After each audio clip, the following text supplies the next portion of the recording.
Good morning, students. Hope you all have done the exams well. Now let us continue with our classes. Today we will discuss 7th chapter. It is about sound. 3 topics you have to learn in this chapter. First one is reflection of sound. Second topic, different types of vibrations. And third topic, characteristics of sound. First we will see the topic reflection of sound. Before entering into the topic, just I will revise the main points you have studied in 9th class regarding sound waves. You know, sound is a kind of wave. Then what do you mean by a wave or wave motion? Wave motion means it is a process of transmission of energy without the transportation of the medium or matter. Energy gets transformed from one place to another place without the transportation of the medium. Medium does not get transported. Medium does not move from one place to another place. They just move either to and fro or up and down, thereby energy transfer takes place. So wave motion is a method of energy transfer, and these waves, they transport the energy just like how the laborers pass the bricks. In construction areas you might have seen the laborers, they pass the bricks from one to another, thereby the brick passes from one place to another place, but the laborers, they don't go out of their position. They just take the brick from one person to another person. Here the brick represents the energy. Energy is transported, and the particles of the medium are represented by the laborers. Exactly the same way energy transportation takes place or energy transfer takes place in wave motion. Okay, then waves are of two types: electromagnetic waves and mechanical waves. Electromagnetic waves are the waves which are having an electric and magnetic field around it, and they require they can travel through vacuum also. They do not need a medium to travel. You have studied in previous chapter about electromagnetic waves, radio waves, microwaves, infrared, visible light, ultraviolet, then X-rays, gamma rays, different types of electromagnetic waves you have studied in a previous chapter, and their characteristics, their uses you have learned. That is one type of waves called electromagnetic waves. Second category is mechanical waves. These waves require a medium to travel. These mechanical waves cannot travel through vacuum. They require a medium. Medium can be solid, liquid or gaseous medium. And when these waves are produced by a vibrating body. When a body vibrates, it disturbs the particles of the medium, whatever may be the medium. It disturbs the particles of the medium, thereby the particles move either up and down or to and fro. That way energy will get transferred from particle to particle. This type of waves are called mechanical waves. Sound belongs to this category. This is the main point what I wanted to tell. Sound wave is a mechanical wave. Sound waves are produced by vibrating objects, and these sound waves require a medium to travel. They can't travel through vacuum.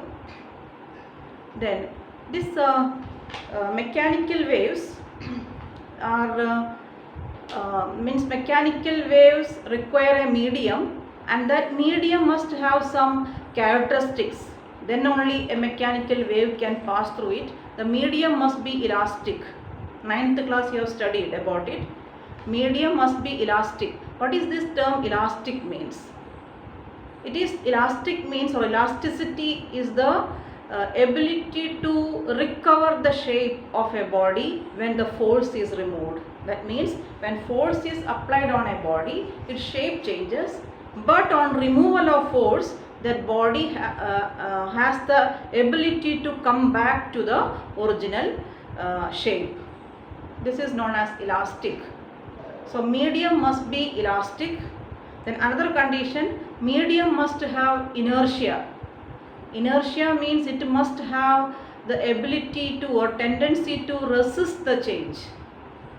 That is the simple meaning of inertia. So the medium must have elasticity, as well as it must have inertia. The particles of the medium must have inertia. Then the wave can travel. Mechanical wave can travel through it. Then we can see some examples of mechanical waves. Suppose you have dropped a stone into water.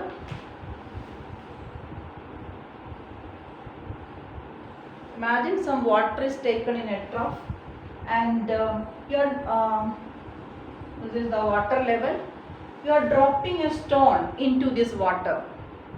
That means you are making a disturbance to the particles of the medium, means water. So where you have dropped, there that water particle starts moving. It starts moving up and down. Suppose this is one water particle. This particle starts moving up and down continuously. Okay, then suppose this was the first particle got disturbed. It started moving up and down. A little later, the next particle starts moving up and down. Then again little later, next particle starts moving up and down. In this way, from particle to particle, that energy transfer takes place. There is some time lag between the vibrations produced to the particles. All the particles are, for example, here I have shown 3 particles. All the 3 particles are not getting vibrated at same time. There is a slight time difference or time lag between the 2 vibrations, or between the vibrations of the particles. So here the particles are vibrating up and down, but the energy transfer takes place in this direction. Energy travels in this direction. Particles are vibrating perpendicular to the direction of transmission of energy. This is the direction of transmission of energy. Energy transmission takes place in this direction. From the place where you have dropped the stone to the side of the vessel, energy travels. Opposite direction also energy travels. It travels in all directions. So this is the direction of transmission of energy, and the particles are vibrating up and down, or particles are vibrating perpendicular to the direction of transmission of energy. This type of mechanical waves we call as transverse waves.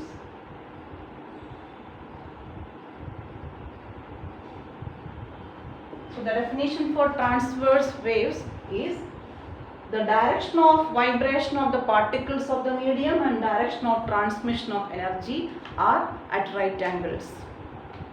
Then another example for vibration or wave formation is when we speak, the sound travels through air. Sound can travel through solids, liquids as well as gases. Okay. In normal case, when we speak, the sound travels through air. In that case, the air particles are vibrating not up and down, they vibrate to and fro. Suppose here is the speaker and here is the listener. This is the listener and here is the speaker. So sound travels in this direction, or this is the direction of transmission of energy, and the particles, air particles are vibrating to and fro, parallel to the direction of transmission of energy. Such mechanical waves are called longitudinal waves.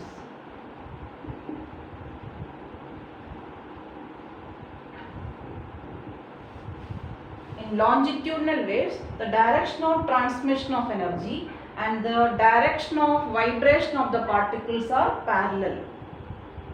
Okay, that type of mechanical waves are called longitudinal waves. So remember, there are two types of mechanical waves: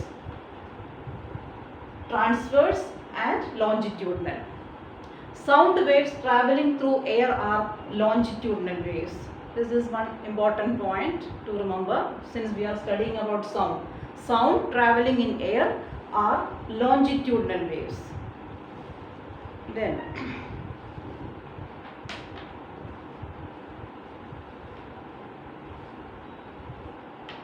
let us briefly discuss how we are able to hear the sound. Look at this diagram. Imagine here the speaker is. When the speaker starts speaking, the air particles close to his mouth or close to him starts moving to and fro. And this movement of the air particles gets transferred from particle to particle, and it reaches to that vibrations reach in the eardrum of this listener, and his eardrum starts vibrating, and from the eardrum the nerves send the message to brain, and with that you are able to hear the sound.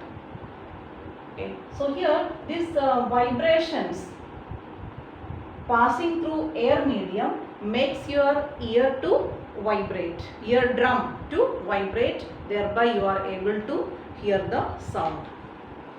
Then now we will see some technical terms connected to sound waves. Now let us discuss some technical terms connected to waves. First term is amplitude.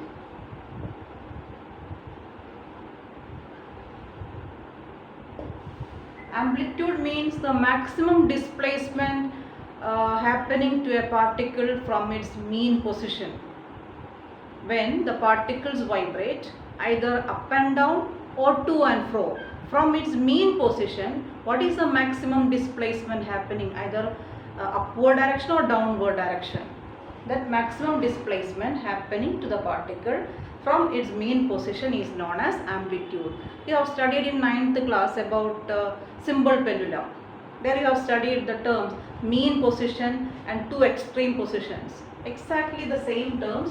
When a particle vibrates up and down, we call this position as the mean position or rest position. Okay, and these two are called extreme positions. Two extreme positions, and this is mean position. In case of transverse waves, this upper extreme position we call as crest, and this bottom position we call as trough. This is crest and this is trough. So the same particle continuously makes crest. After some time interval it makes the trough, then crest, then trough. Alternatively crest and troughs are made. So the term amplitude means the displacement happening to the particle from its mean position. This distance is known as amplitude. Then second term,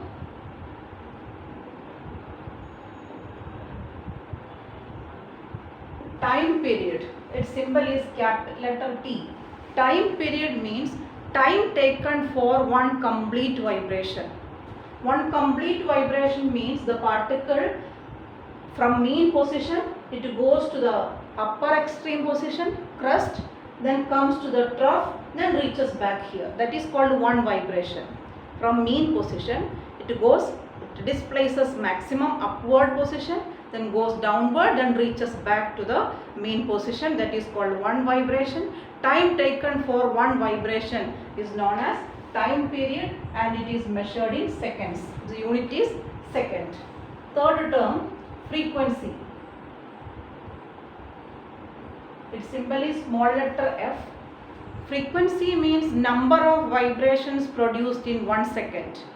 Within 1 second, how many vibrations are produced by the particles? That is known as frequency. It is measured in a unit called hertz. Hertz is the unit of frequency.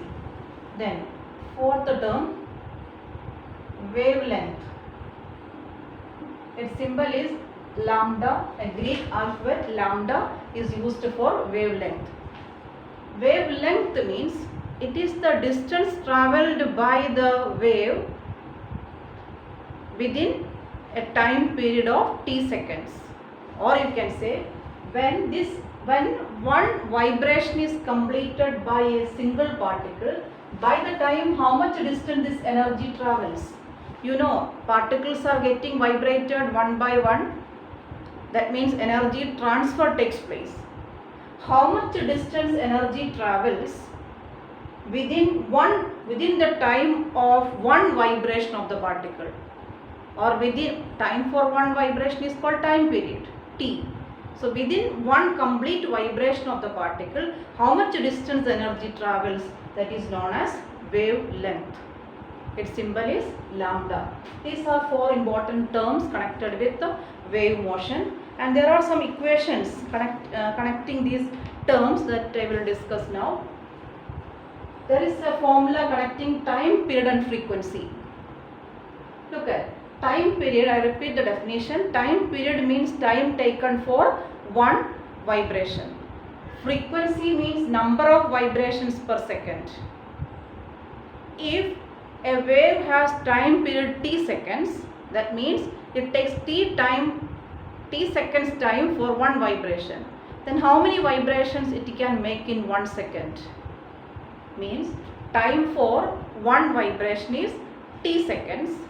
Then within 1 second how many vibrations can be produced? That will be 1 by t. T is the time for one vibration.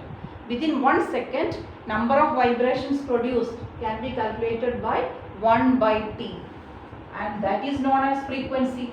Number of vibrations per second is known as frequency. So there is a formula connecting time period and frequency, that is f. Frequency is reciprocal of time period, or t is 1 by f.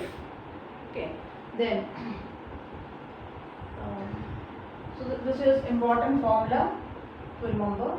There is one more formula to find out the wave velocity or speed of a wave. You know, the definition of speed is distance travelled in 1 second. Distance travelled in 1 second, that is known as velocity or speed. So how will you find out wave velocity or speed of wave? Suppose it is v. Speed of a wave we have taken as v. Speed is distance travelled in 1 second. You know, wave travels a distance of lambda within t seconds. By the time taken for one vibration, that is time period t, within t time the distance travelled by the wave is called as wavelength. That means within t seconds wave travels a distance of lambda. So distance travelled is lambda within a time of t seconds. So wave velocity or speed of a wave is lambda by t. This 1 by t, t comes in the denominator. 1 by t can be written as f, frequency. So it can be written as f lambda. In some books instead of f, n is also used. N means frequency. So this is important formula to remember. V is equal to f lambda. Speed of a wave is the product of frequency and wavelength. You have some numericals to solve with these two equations. We will see it at the end of the topic.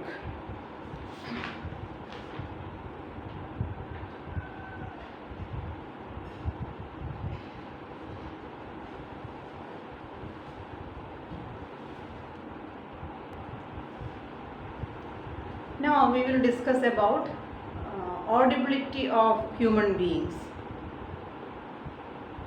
Sounds of or vibrations of frequency between 20 Hertz to 20,000 Hertz are audible to human ear. Just now I told the meaning of frequency. When a body vibrates, how many vibrations it makes per second, that is known as frequency. A body has 20 hertz frequency means that body makes 20 vibrations in 1 second. So the vibrations having frequency range from 20 hertz to 20,000 hertz are audible to human ear. Means we can't hear a sound whose frequency is above 20,000 hertz or below 20 hertz. So this is the audibility range of human beings. Some animals like dogs, they have high audibility range. They can hear the sound up to 40,000 hertz. Okay, then the vibrations or sounds of frequency less than 20 hertz, they are called infrasonic vibrations. Infrasonic vibrations means vibrations having frequency less than 20 hertz. Then vibrations having frequency more than 20,000 hertz are called ultrasonic vibrations. Ultrasonic vibrations. Don't get confused between the terms ultraviolet and ultrasonic. Ultrasonic is a mechanical wave. Ultraviolet is an electromagnetic wave. Entirely different they are. So here ultrasonic vibrations means vibrations having frequency above 20,000 hertz are called ultrasonic vibrations. Now we will enter into the topic reflection of sound. Actually from here we start the syllabus part. What I discussed till now is just an introduction. Let us see what is the meaning of reflection of sound. You have studied about reflection of light. When light strikes on smooth polished surface, it bounces off. It returns into the same medium.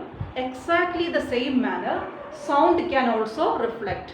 When sound strikes on certain rigid surfaces, it bounces off or it returns into the same medium, and this phenomenon is known as reflection of sound.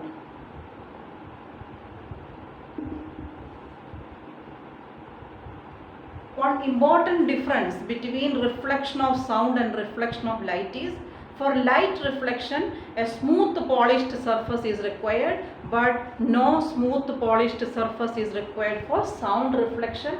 It requires a rigid body. Okay, so when sound strikes on a rigid body, it bounces off, and this phenomenon is known as reflection of sound. And one similarity between sound reflection and light reflection is both obey the laws of reflection. You have studied about laws of reflection, that is main point is angle I and angle R are equal. This law is obeyed by both reflection, sound reflection and light reflection. Then to have sound reflection, there is one condition.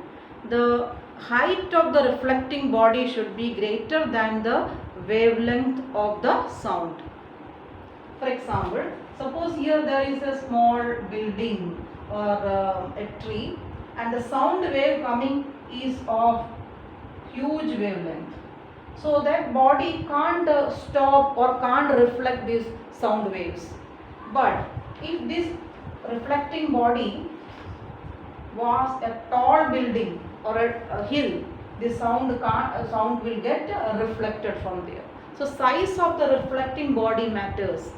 Size of the reflecting body should be greater than the wavelength of the sound. Then only reflection can happen.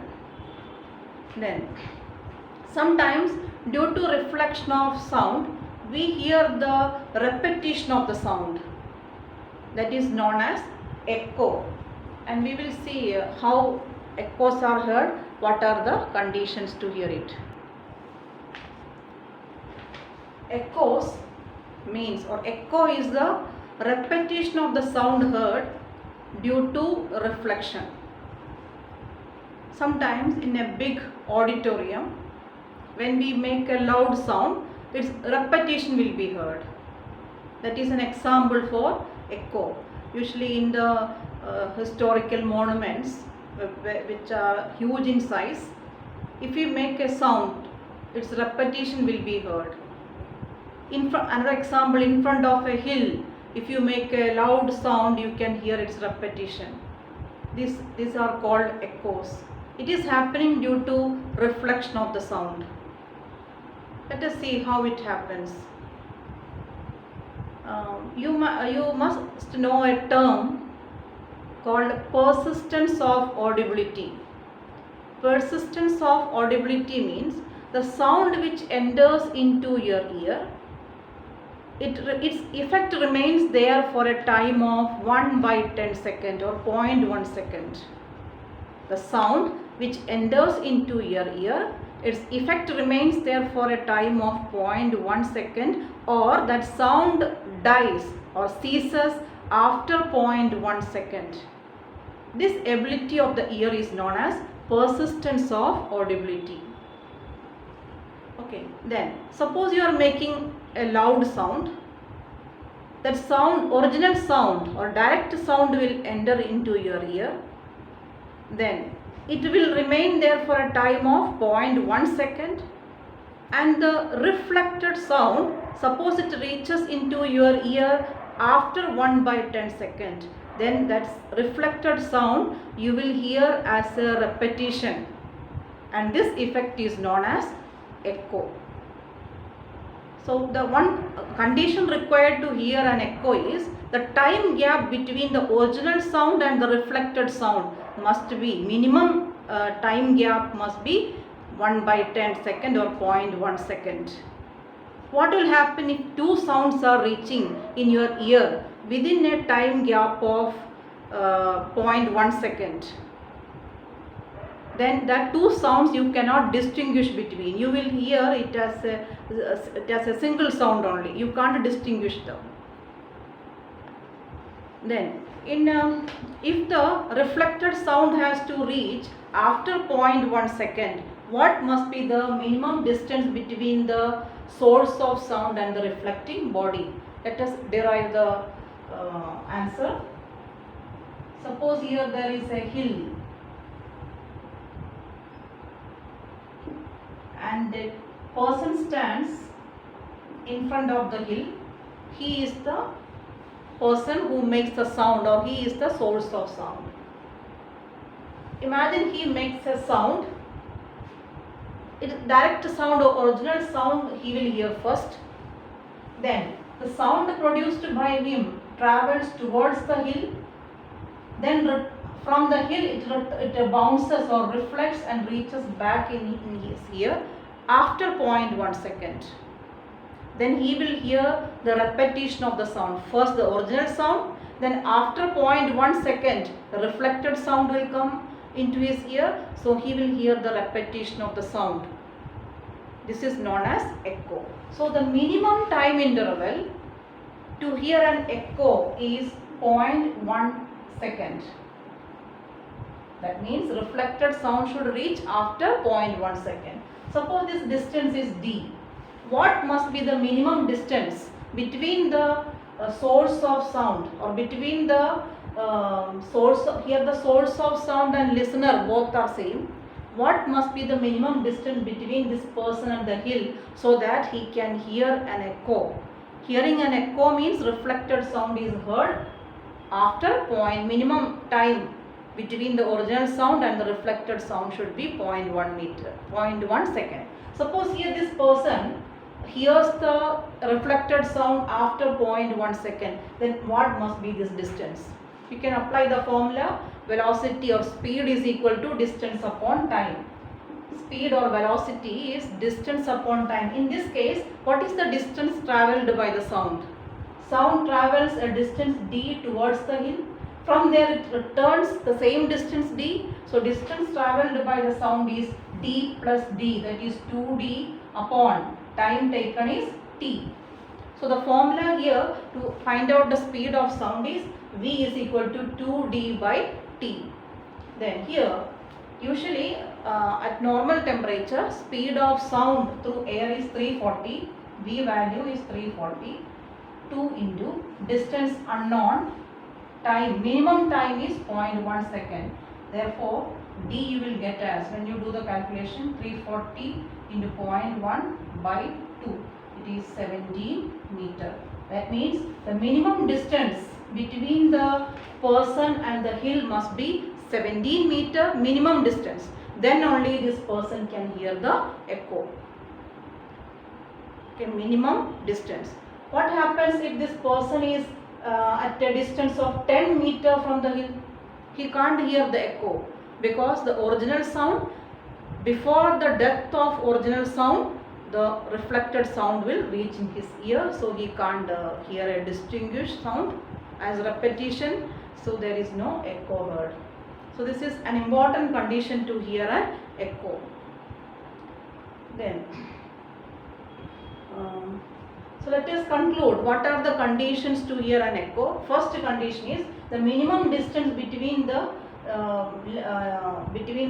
person and the reflecting body should be 17 meter, or the same point you can say in other words, the minimum time interval between the original sound and the reflected sound reaching in the ear must be 0.1 second. And another point I explained earlier, the size of the reflecting body should be greater than the wavelength of the sound.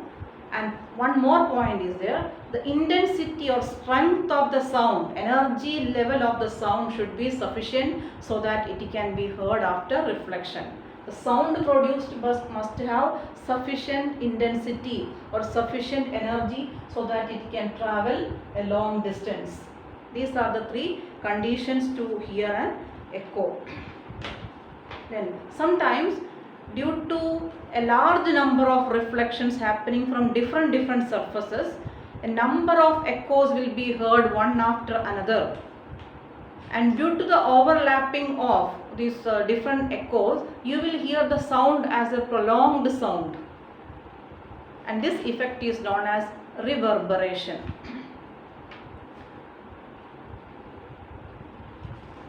Then we will see the different uses of echoes.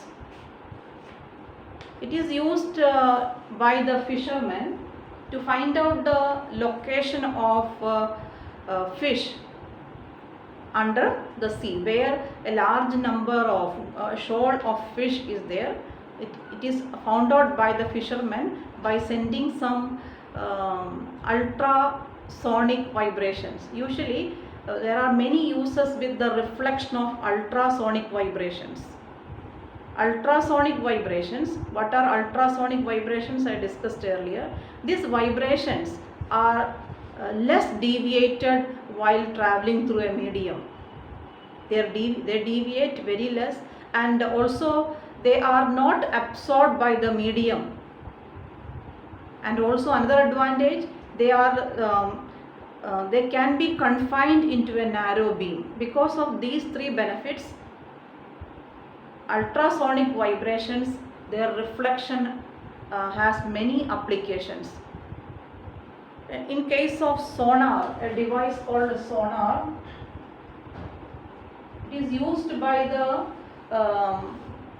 people, those who are traveling in a ship. They use this sonar. Already in the ship there is a device called sonar to measure the depth of the sea. In sonar, what is happening is there will be a transmitter and a receiver. From the transmitter, ultrasonic vibrations will be sent through water. It strikes at the seabed. From there it reflects, and these reflections will be absorbed by the receiver. Transmitter will send the ultrasonic vibrations, and they travel through seawater, strikes at the bottom, from there it reflects. These reflections are received by the receiver, and the time to get the reflections back will be recorded. Then by using this formula, V is equal to 2D by T, you can find out the depth of this sea, where V is the velocity, T will be recorded, time will be recorded, and D, distance or depth of the sea, can be found out. So in ships, this device sonar works. And remember, the waves used in sonar are ultrasonic waves. Similar device, radar, you might studied earlier. It is used in aircrafts to find out the position of other aircrafts. In that, only the difference is the phenomenon is same, only reflection, but instead of ultrasonic waves here, there radio waves are used.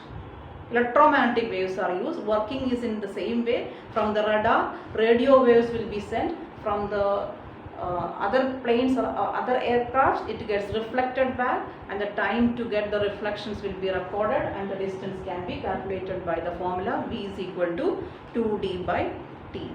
Then another use is in ultrasound scanning or ultrasonography.